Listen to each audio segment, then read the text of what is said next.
Giver by Lois Lowry, Chapter 6. If you're following along, we're on page 51. Lily, please hold still, Mother said again. Lily, standing in front of her, fidgeted impatiently. I can tie them myself, she complained. I always have. I know that, Mother replied, straightening the hair ribbons on the little girl's braid. But I also know that they constantly come loose, and more often than not, they're dangling down your back by afternoon. Today, at least, we want them to be neatly tied and to stay tied. I don't like hair ribbons. I'm glad I only have to wear them one more year, Lily said irritably. Next year I get my bicycle too, she added more cheerfully. There are good things each year, Jonas reminded her. This year you get to start your volunteer hours. And remember last year when you became a 7, you were so happy to get your front buttoned jacket? The little girl nodded and looked down at herself, at the jacket with its row of large buttons that designated her as a 7. 4s, 5s, and 6s all wore jackets that fastened down the back so that they would have to help each other dress and would learn in interdependence. The front button jacket was the first sign of independence, the very first visible symbol of growing up. The bicycle, at 9, would be the powerful emblem of moving gradually out into the community, away from the protective family unit. Lily grinned and wriggled away from her mother. And this year you get your assignment, she said to Jonas in an excited voice. I hope you get pilot, and that you'll take me flying. Sure I will, said Jonas, and I'll get a special little parachute that just fits you, and I'll take you up to, maybe 20,000 feet, and open the door and... Jonas, Mother warned. I was only joking, Jonas groaned. I don't want pilot anyway. If I get pilot, I'll put in an appeal. Come on, Mother said. She gave Lily's ribbons a final tug. Jonas, are you ready? Did you take your pill? I want to get a good seat in the auditorium.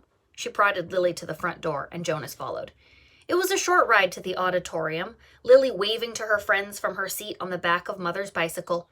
Jonas stowed his bicycle beside Mother's and made his way through the throng to find his group. The entire community attended the ceremony each year. For the parents, it meant 2 days holiday from work. They sat together in the huge hall. Children sat with their groups until they went, one by one, to the stage. Father, though, would not join Mother in the audience right away. For the earliest ceremony, the naming, the nurturers brought the new children to the stage. Jonas, from his place in the balcony with the 11s, searched the auditorium for a glimpse of his father. It wasn't at all hard to spot the nurturers section at the front. Coming from it were the wails and howls of the new children who sat squirming on the nurturers' laps. At every other public ceremony, the audience was silent and attentive. But once a year, they all smiled indulgently at the commotion from the little ones, waiting to receive their names and families. Jonas finally caught his father's eye and waved. Father grinned and waved back, then held up the hand of the new child on his lap, making it wave too. It wasn't Gabriel. Gabe was back at the nurturing center today, being cared for by the night crew. He had been given an unusual and special reprieve from the committee and granted an additional year of nurturing before his naming and placement. Father had gone before the committee with a plea on behalf of Gabriel, who had not yet gained the weight appropriate to his days of life, nor begun to sleep soundly enough at night to be placed with a family unit. Normally, such a new child would be labeled inadequate and released from the community. Instead, as a result of Father's plea, Gabriel had been labeled uncertain and given the additional year.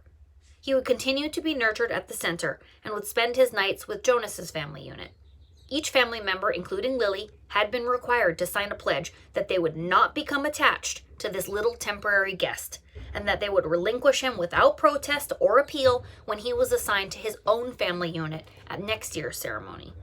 At least, Jonas thought, after Gabriel was placed next year, they would still see him often because he would be part of the community.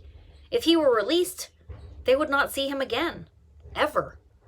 Those who were released, even as new children, were sent elsewhere and never returned to the community. Father had not had to release a single new child this year, so Gabriel would have represented a real failure and sadness. Even Jonas, though he didn't hover over the little one the way Lily and his father did, was glad that Gabe had not been released. The first ceremony began right on time, and Jonas watched as one after another each new child was given a name and handed by the nurturers to its new family unit. For some, it was a first child, but many came to the stage accompanied by another child, beaming with pride to receive a little brother or sister, the way Jonas had when he was about to be a 5. Asher poked Jonas's arms. "Remember when we got Philippa?" he asked in a loud whisper. Jonas nodded. It had only been last year. Asher's parents had waited quite a long time before applying for a second child.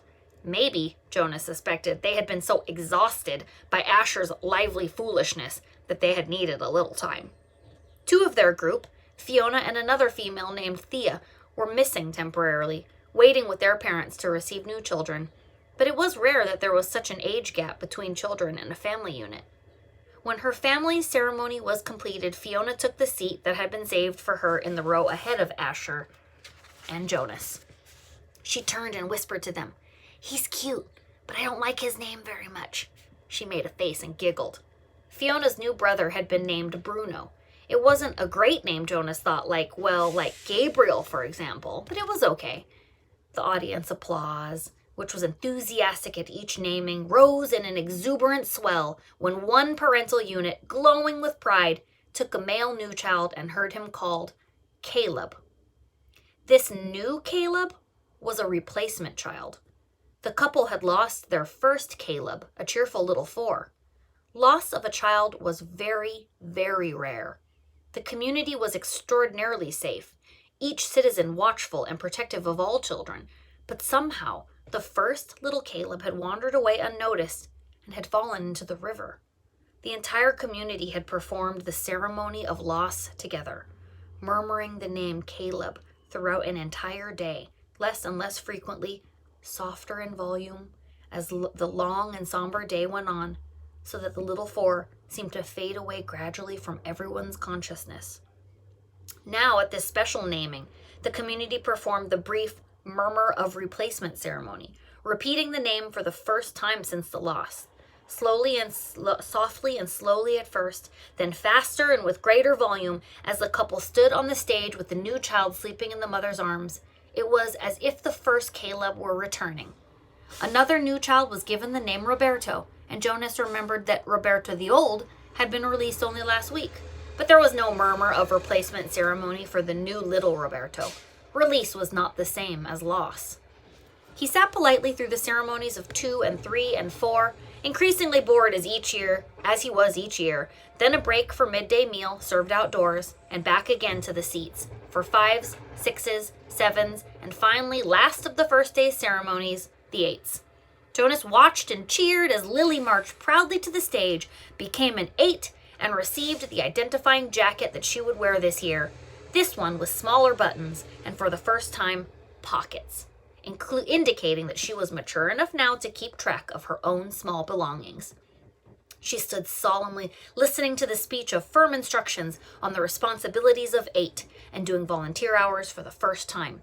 But Jonas could see that Lily, though she seemed attentive, was looking longingly at the row of gleaming bicycles, which would be presented tomorrow morning to the 9s. Next year, Lily Billy, Jonas thought. It was an exhausting day, and even Gabriel, retrieved in his basket from the nurturing center, slept soundly that night. Finally, it was the morning of the ceremony of 12. Now Father sat beside Mother in the audience. Jonas could see them applauding dutifully as the 9s, one by one, wheeled their new bicycles, each with its gleaming name tag attached to the back from the stage. He knew that his parents cringed a little as he did when Fritz, who lived in the dwelling next door to theirs, received his bike and almost immediately bumped into the podium with it.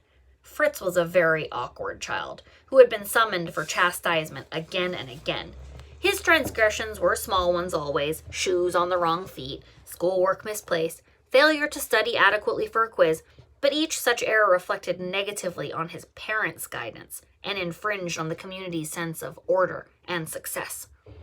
Jonas and his family had not been looking forward to Fritz's bicycle, which they realized would probably too often be dropped on the front walk instead of wheeled neatly into its port. Finally, the 9s were all resettled in their seats, each having wheeled the bicycle outside where it would be waiting for its owner at the end of the day. Everyone always chuckled and made small jokes when the nines rode home for the first time. "Want me to show you how to ride?" older friends would call. "I know you've never been on a bike before." But invariably, the grinning nines, who in technical violation of the rule had been practicing secretly for weeks, would mount and ride off in perfect balance, training wheels never touching the ground. Then the tens. Jonas never found the ceremony of 10 particularly interesting, only time-consuming, as each child's hair was snipped neatly into its distinguishing cut. Females lost their braids at 10, and males too relinquished their long childish hair and took on the more manly short style which exposed their ears. Laborers moved quickly to the stage with brooms and swept away the mounds of discarded hair. Jonas could see the parents of the new tens stir and murmur, and he knew that this evening, in many dwellings, they would be snipping and straightening the hastily done haircuts, trimming them into a neater line. 11s. It seemed a short time ago that Jonas had undergone the ceremony of 11, but he remembered that it was not one of the more interesting ones. By 11, one was only waiting to be 12. It was simply a marking of time, with no meaningful changes. There was new clothing, different undergarments for the females, whose bodies were beginning to change, and longer trousers for the males, with a specially shaped pocket for the small calculator that they would use this year in school. But those were simply presented in wrap packages without a speech. Break for midday meal. Jonas realized he was hungry. He and his group mates congregated by the tables in front of the auditorium and took their packaged food. Yesterday there had been merriment at lunch, a lot of teasing and energy, but today the group stood anxiously, separate from the other children. Jonas watched the new nines gravitate towards their waiting bicycles, each one admiring his or her name tag. He saw the tens stroking their new shortened hair, the females shaking their heads to feel the unaccustomed lightness without the heavy braids they had worn so long.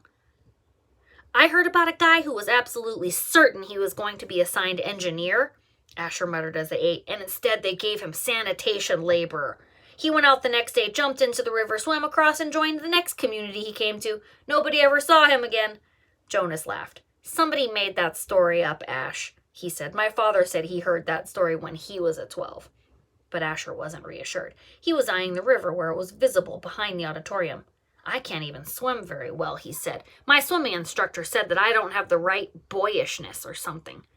"Buoyancy," Jonas corrected him. "Whatever, I don't have it. I sink." "Anyway," Jonas pointed out, "have you ever once known of anyone, I mean really known for sure, Asher, not just heard a story about it, who joined another community?" "No," Asher admitted reluctantly, "but you can. It says so in the rules. If you don't fit in, you can apply for elsewhere and be released. My mother says that once, about 10 years ago, someone applied and was gone the next day." Then he chuckled. "She told me that because I was driving her crazy. She threatened to apply for elsewhere." "She was joking." "I know, but it was true what she said, that someone did that once. She said that it really was true. Here today and gone tomorrow. Never seen again. Not even a ceremony of release." Jonas shrugged. It didn't worry him. How could someone not fit in? The community was so meticulously ordered, the choices so carefully made. Even the matching of spouses was given such weighty consideration that sometimes an adult who applied to receive a spouse waited months or even years before a match was approved and announced. All of the factors, disposition, energy level, intelligence, and interests, had to correspond and to interact perfectly. Jonas's mother, for example, had higher intelligence than his father, but his father had a calmer disposition. They balanced each other. Their match, which like all matches had been monitored by the committee of elders for 3 years before they could apply for children, had always been a successful one. Like the matching of spouses and the naming and placement of new children, the assignments were scrupulously thought through by the committee of elders. He was certain that his assignment, whatever it was to be, and Asher's too, would be the right one for them. He only wished that the midday break would conclude, that the audience would re-enter the auditorium and the suspense would end.